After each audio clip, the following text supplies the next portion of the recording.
you? I'm great. I'm great. I'm really actually very excited to be chatting with you right now because I love the whole concept of Capsule and what it's providing to people, especially during this time frame. So I hope you don't mind. We'll start with mainly business-oriented questions in the beginning, and then we'll get a little personal towards the end. But first off, why don't you tell people where you're at? Have you fled from New York, or are you staying tried and true? No, I am in Long Island, about 30 minutes outside of New York. I was dragged here, and now I love it. Luckily, I was dragged here before everything went down. I was in the city for a long time, and then in Brooklyn. And so, yes, it is very nice to have a house, but I do also miss going into the actual city and all that comes with that.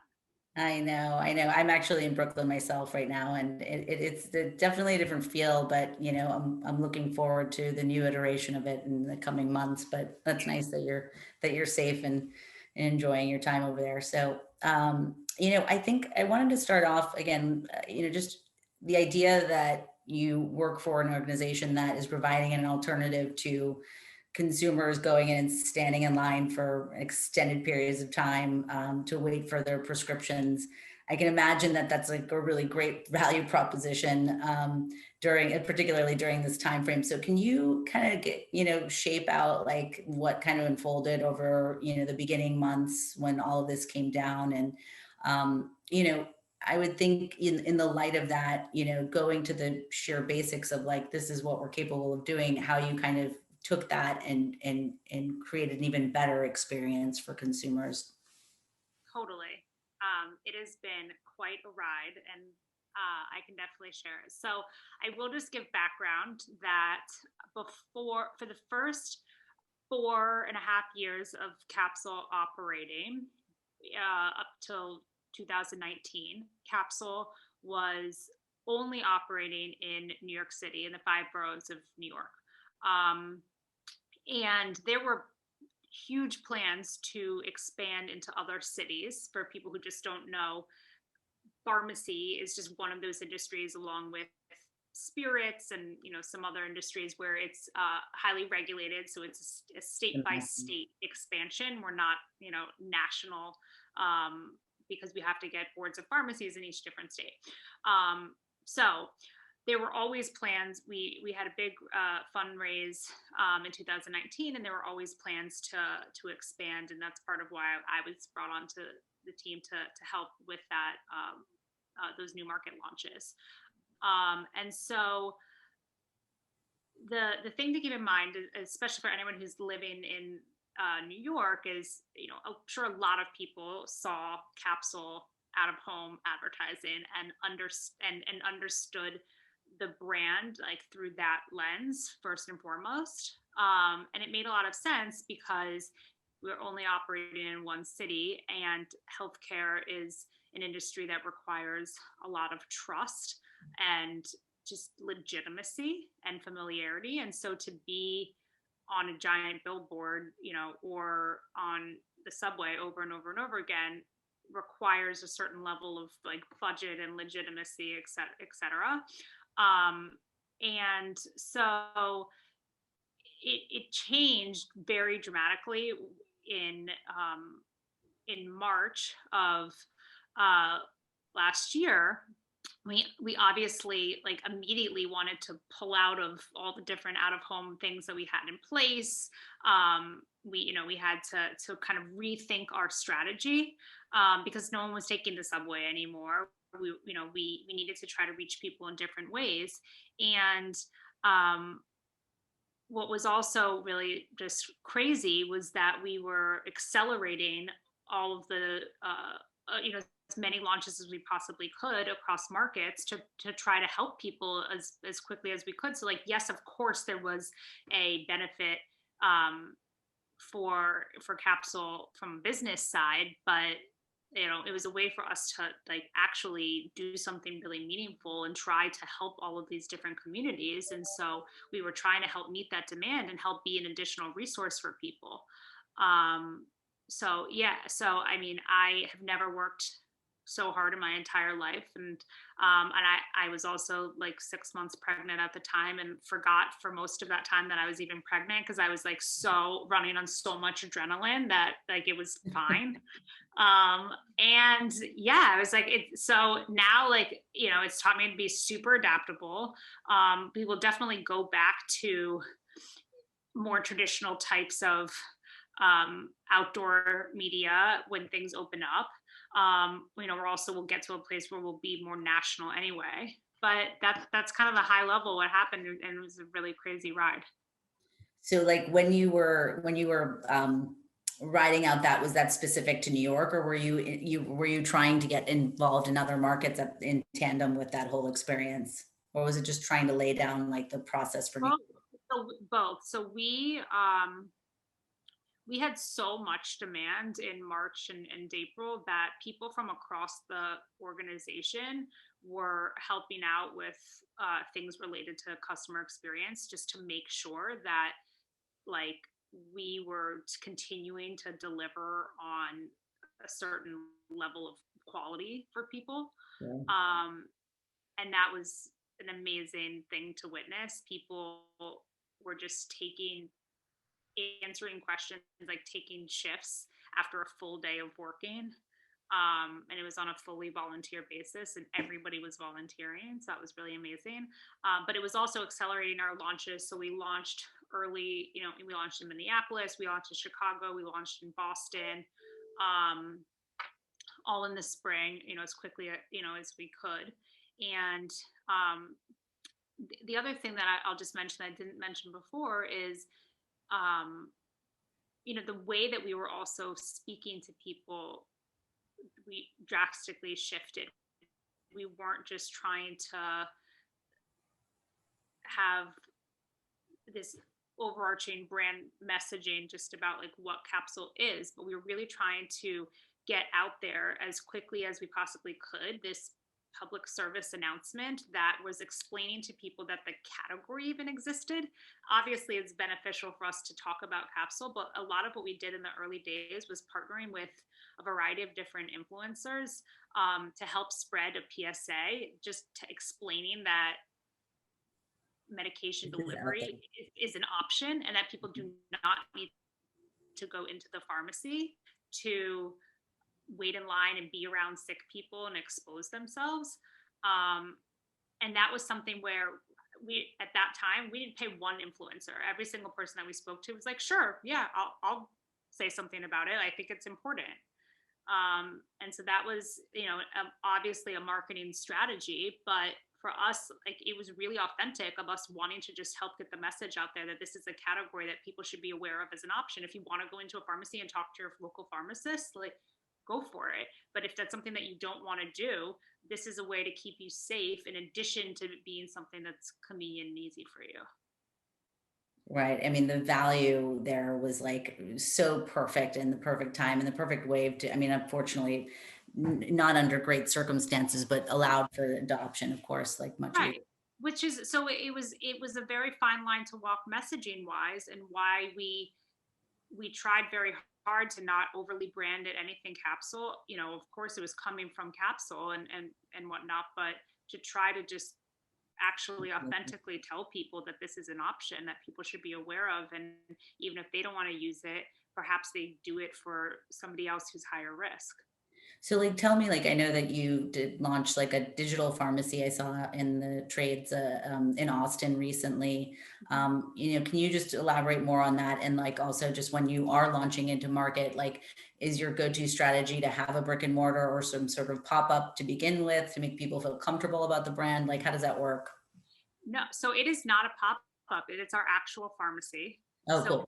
So every single city that we launch in will have a physical pharmacy, and there is a very busy back of the pharmacy that nobody will ever see, which is where all of the medication is stored, where where pharmacists are, where Capsule employees are coming in and out to deliver to people's homes or wherever they want it delivered. And so all of the logistics are coming in and out of that building. the front of all of the pharmacies are being, beautifully designed with, Capsule is a company that cares a lot about building a brand and making people feel an emotional connection. So it was important for us to have the front of our pharmacies be this really fun, Inviting. warm, inviting space that if people do want to go pick it up in person or do want to learn more about Capsule, walking down the street can go. I have big dreams for other things that we can do in those spaces once things open up again for real. There could be tons of different things we could do with events and meeting up and panels with our pharmacists and wellness events, whatever, right? But for now, the point of it is to just have an inviting, warm space for anyone to be able to walk in. But it's not a huge space, and the majority of that building is really meant to make sure that we have great logistics so that everybody can get their meds whenever, wherever they want. Right. It's like now's the time where like clean, like really almost like stark white, like everything like very like clean, just it matters more right now than anything else. So yeah. Yeah. No, but I mean, the other thing is you'll appreciate this, that, it's also important for us to make it beautiful because anybody who's even just walking by, it's a living billboard. It is. I love it. So obviously data is important, I'm sure, to you and understanding your consumer base. So what do you think some of the things, and I think we've already kind of touched upon it, but maybe you can elaborate, like, what do you think are some of the things you've gleaned about your current customer base that you think will stick even as we kind of get to this next phase of, hopefully many more people vaccinated and kind of coming back out, I guess, for lack of a better word. Right. Yeah. I mean, I'll tell you what's really fascinating to me that I didn't fully appreciate until I started really working at Capsule is that, of course, probably our best, target customer are people who are tech savvy. Like, likely the first time that you're using some kind of service or delivery service to optimize your life is not going to be your pharmacy with Capsule. Like, probably you use Instacart or you use Seamless Grubhub, right? So like, I think that's pretty obvious, and that's something that I recognized just before starting at Capsule. I think that what's been really interesting to me is that it is such a mass thing, such a mass industry, and I did not really realize how many people actually have some form of ongoing prescription. Forget even just I need a Z-Pack, whatever, I need a vaccine, whatever it is, one specific use case for something. Sure. But that was really fascinating to me. And so it's been interesting to think about how we are communicating our service and our value proposition and explaining how to get started with Capsule to people slightly differently depending on the age. I don't see so much of a difference necessarily market to market, but I do think that age does play a real difference in how people view the pharmacy. Like, I don't think that, anyone comfortable with sharing essentially online. Yeah, exactly. I think that there's that aspect of it. I think that if you're 40 or below, I'm just giving an arbitrary number, like, you probably don't have any sort of nostalgic tie to the local pharmacy. Right. And so like that stuff matters to other people. And so I think thinking about like how you dial that up or dial that down, how to make it really simple and clear about how to start using Capsule, it can be complicated. And that's a lot of what my job entails, of trying to explain to people, hey, you can just come to the Capsule website and send your prescription through our website, or you could go tell your doctor to send in a prescription. Like, that alone is confusing to people. Now try putting that in a Facebook ad. Like, it's hard. And so, it's trying to think about like, what's the messaging that we're putting where to who and how, is is not as simple as probably a lot of other companies or categories. Sure, sure. Um, so, with that, what are some of the media channels that you kind of mentioned it, like out of home was big for you before this? What media channels have you been leveraging to really drive home sort of these kind of PSAs, as you say, of the Yeah, service available? yeah. TV and particularly streaming is something that I don't think is at all exclusive to us. There's definitely more screen time across the board, and we've seen that there's a ton of different streaming platforms that are also emerging, and that's something that we're doing a lot because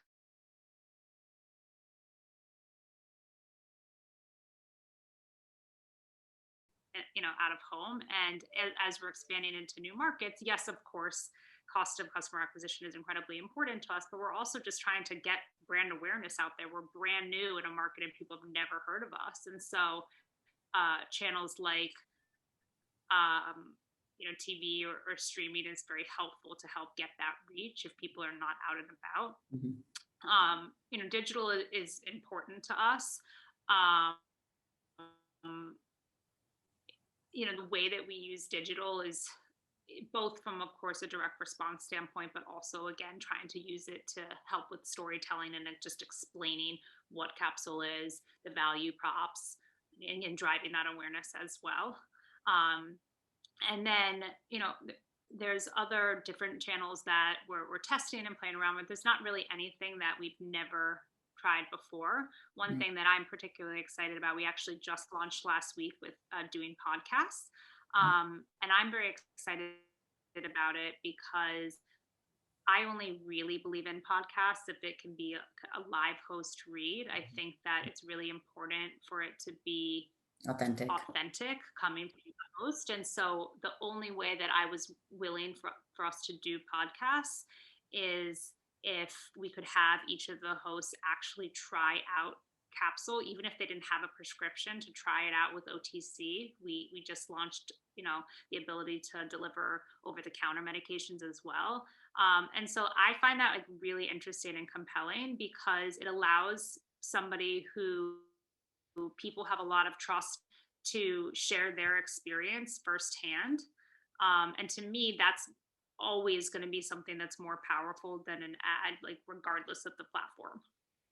Oh my God, I'm obsessed with Dr. Mark Hyman. I don't know if you know that podcast, but it's you gotta get a check. I don't, but I have learned so many podcasts in the past, and I'm not a huge podcaster. I have like a list of all these different podcasts to start listening Oh to. my God, it's like a total health and wellness, and it's sort of that like combination of like the normal, doctor that you would see in the US with like, integrating it with like, what you should be eating, right? And it's just everything makes so much sense, and it's great. It's like thinking about, instead of waiting till you're sick to get medicine, like thinking about staying healthy.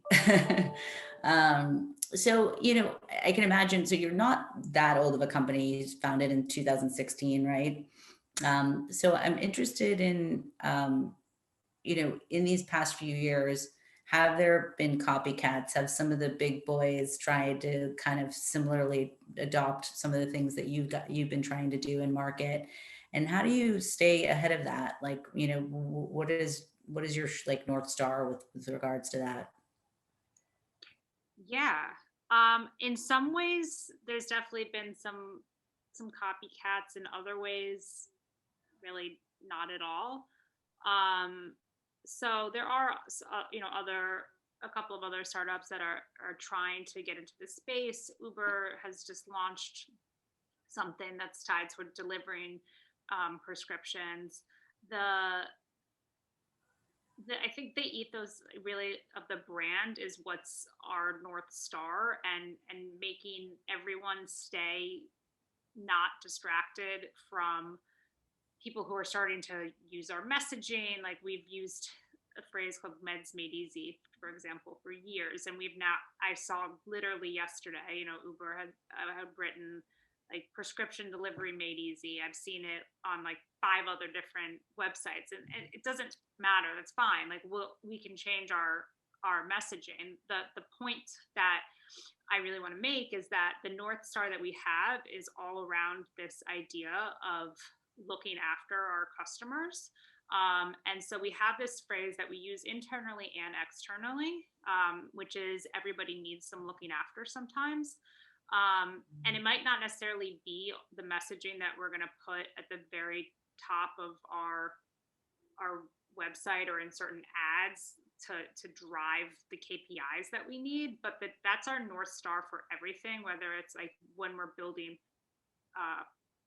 when we're building out our roadmap for a product, when we're thinking about messaging, when we're thinking about like what we're doing in comparison to competitors.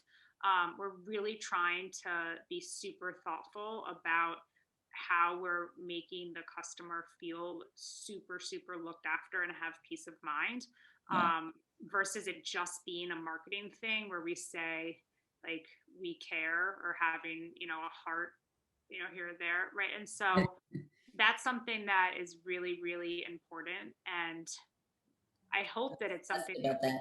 I think you're put out there. I think your co-founder said something about like this being synonymous with your mom. I mean, I guess if you had a really caring mom, but I mean, it's hard. I'm sure there are some people who don't have that relationship with their mom.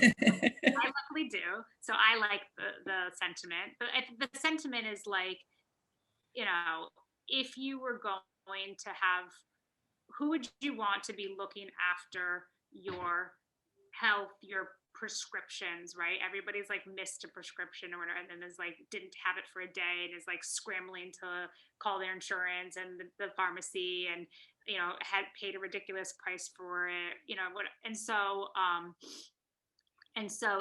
having a very bad experience with the pharmacy is what sparked our CEO Eric to start Capsule. And so that was there from the very beginning of like, okay, if I'm going to build something from scratch, like I want it to embody everything that I would want. And I would want essentially my mom to be the one to look out for me. Like she would make sure that I wouldn't get ripped off. She'd make sure I remember to take my meds. Like she would like follow up with me to like make sure everything's okay. And that was kind of the inspiration for everything. That's awesome. I love that. Yeah. So kind of along those lines, Capsule was recognized as one of Wealthfront's top career launching companies of 2021. And I kind of, was totally, looking at your LinkedIn and checking you out. You have sort of a research background. And so I thought perhaps that kind of was an interesting lead into working eventually for Capsule. So I wonder if that kind of has a tie into how this launches people's career. But anyway, just wondering what your thoughts are as far as how Capsule helps support career launches. Yeah, for sure. Capsule does an amazing job of helping launch people's careers. A perfect example of that is a junior woman on my team spent the first few years on a completely different side of the business in our pharmacy experience team, basically doing training for new pharmacists, coming on board, helping with customer service essentially, and was interested in marketing, felt like she wanted to be doing something more creative, didn't really have any sort of marketing experience, but I was really intrigued and wanting to give her a chance because she knew the customer inside and out. Like she had spent so much time having direct conversations with people who had complaints, who had questions, etc. And to me, that was almost more valuable than somebody who maybe had 2 years of social media experience or whatever it is. Like, I think that's the kind of stuff that you can learn, but it's so much better to be able to take somebody who like truly understands the brand, truly understands the customer, and she is flourishing.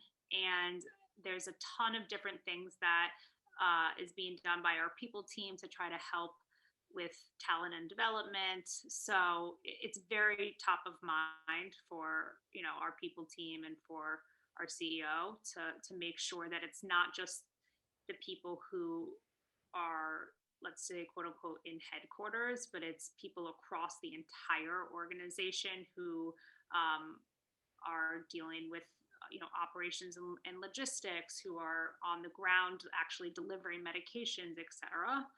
That's all really, really important to us. That's awesome. I mean, to know, to set that sort of culture from the beginning, and as you grow, it's like a really great foundation to begin with, for sure. So that's awesome to hear. Yeah. So from a personal standpoint, how has like your leadership style changed and adapted during this virtual world? Do you have any tips for other marketing leaders who are looking to stay inspired and connected with their teams? I guess like even like what's not working and you're clearly like trying to figure out how to solve for it, or what has been actually working for you. Yeah, for sure. I'll tell you what was not working for a while was at least for me, I was so used to just having the team right around me and being able to just like turn to someone and ask a question or say something, and you have the context of, if that person is like super heads down, you're not gonna then like tap them on the shoulder and say something to them, right? Like you're just like, okay, I'll wait until they're whatever, and then we'll Yeah. have a conversation for a second, right? But without that, there was a period of time, especially keep in mind, this was like the crazy COVID March period where I'm also like pregnant and probably crazy, right? So I'm just like doing stuff. And so I start, slacking people, and I'm like, we got to do this, we got to do that, right? And just trying to get things done. And I just realized very quickly that while I was helping get things done, it was also stressing other people out. It wasn't an effective way to be communicating with people. But in my mind, originally, I was thinking, oh, I'm just, shooting someone a quick note the same way that it was in person. And so no one actually ever said anything to me, but I started to feel other people doing that to me as well. And I came to the conclusion pretty quickly that this is just not a good way to communicate with people. And so, because like you just don't have that context of like, okay, this person doesn't want to talk right now, but like you're not, and so I think that it's probably different for much larger organizations who maybe don't have and who aren't quite as dependent on Slack or intranets, etc. But I started to actually go much more towards email or even using Google Docs. So I could write out all my thoughts and then just allow people to go in and to give their feedback or input or comments. So that's something that has been really helpful and used across our organization for multiple teams to be able to collaborate without having to necessarily set up a meeting and everybody like jump in with their opinion. It's a way for people to be able to take some time to read through, this is what the objective is, this is the thought process or the plan for what we're going to do, and then to be able to thoughtfully weigh in with comments at their own leisure. So I actually think that is something that we did as a company probably beforehand, but it was really it's been really accelerated now. And I actually love that way of working. And it's something that I definitely plan to do going forward. We're actually like taking off next week for any internally reoccurring meeting that we normally have. We are canceling it. And then we are making a concerted effort to speak to someone we haven't spoken to in a while, or just newly want to meet someone and try and set up a meeting with them. So that's what next week is for us at OUTFRONT, which I'm really looking forward to it, and I'm interested to see. Yeah, I mean, the Zoom fatigue thing is certainly for real, and I find myself, like you said, like you just don't have that downtime to synthesize your thoughts after taking in all this information. And it's like you have to do on the fly while you're on the video, and then it's just it doesn't equate to that human interaction like that you were speaking to, of the old office days of being next to everyone in the pit. Yeah, totally. I mean, I think the only other thing that I would say, this is something that I think is helpful even outside of the context of COVID is I really like to try to allow anyone that's reporting to me, or even anyone who's setting up a meeting with me, to set their own agenda. Like, I will come with things that I want to talk about as well. Especially if it's a direct report, but I like the ability for the other person to be able to set the agenda if they want to move the meeting, or if they don't feel like there's anything that we need to discuss, that they have the ability to be able to cancel it. Like, I don't like for one-on-ones to become like a status update. Like, that can be done very easily through email, and so it's really hard right now it's really easy to be able to like just focus on the work and to not have some of those more personal conversations. So it's really important for me to also just try to take some moments at the beginning or the end to talk through like what are ups and downs. When I for a while with mentally, yeah, mentally, like personally, like what's an up, what's a down, and like have everybody kind of just go around and share. I really like doing that. I took that from someone else who does this with their teams, and they called it peaks and pits. And I like, let's start the meeting with some peaks and pits, and I really loved that. And it could be personal or it could be work, and it can be like, my pit is my dog is sick this week, but my perk is that I got this huge project out and I feel really excited about that. And like, I think that is a very nice way to make sure that everybody is still respecting each other in their own spaces and thinking about everybody else's boundaries, especially since like work, and home is colliding, making sure you still have some of those boundaries, I think, is really important. No, totally. And I think, with your team, you want to feel connected to them. So knowing, their challenges, those kind of immediate challenges. Yeah. And if you don't have that context, how can you respect those boundaries, right? Like a grow up, someone on my team just got a new puppy. And so I know she's super stressed out right now, but she's also super excited about it. And it's something that is good for me to know in the back of my head when I'm talking to her about stuff, and it has nothing related to work, but that's where her headspace is at. And so it's good for me to know that. So speaking of which, how old is your child now? And did you have a boy or a girl? I have a 4-year-old, and then a 4-year-old boy. And then I just had another boy who is now, he's almost 6 months. Oh my gosh. Congratulations. That's Thank exciting. you. Yeah. New life. Lovely silver linings to this year for sure. It was not so bad, because otherwise I would have been commuting on the subway. Oh my gosh. 8 months pregnant. So I did that hustle. That is not one I'd like to redo. Yeah. So there are benefits, and there are obviously a lot of people who have gone through a really hard time in the past, year or so. So I know. It's exciting and it's obviously a happier story talking to marketers whose, brands are thriving or really, clearly defining this path for themselves in this environment. So it's really exciting to learn about your work. So anything that you do on a day-to-day that provides you some sort of positive outlet, like, are you working out, drinking more wine, less wine? Definitely drinking more wine. I would say that working out, I have a Peloton and I love it, and I would absolutely promote it to anyone. For me, that is the quickest, easiest way for me to just release, get something in and release. And I really like that. I also don't do it enough, but I really do like to try to meditate. Me too. I love Headspace. I think it's great, but I know other people who love Calm, and there's other services, so I try to do that. I also am a part of Chief.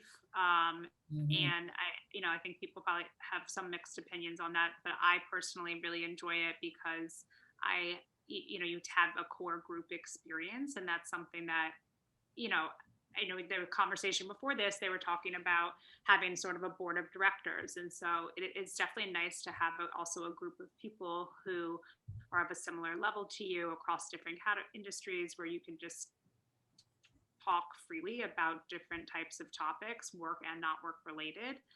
So that's been a nice outlet for me. Um, Nice.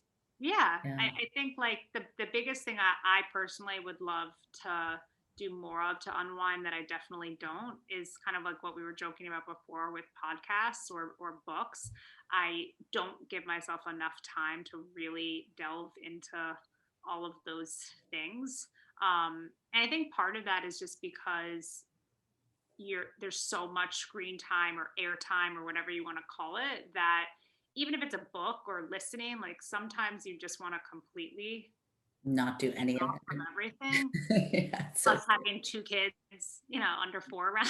yeah, So the idea of you listening to an hour podcast while they're right, screaming in the like background. not it's not literally last Sunday I was trying to meditate and my baby was screaming down the hall and I was like, okay, I'm just gonna get up. This isn't working. Yeah, maybe another 5 years. I, Right. So I'm sure I'm in a very similar boat to most people. I'm just trying to do like a little bit of everything, but of course, there's definitely more indulging and drinking on the side too. So yeah, I guess it's all balancing out. exactly. Hi, Elyse and Valerie. Thank you so much.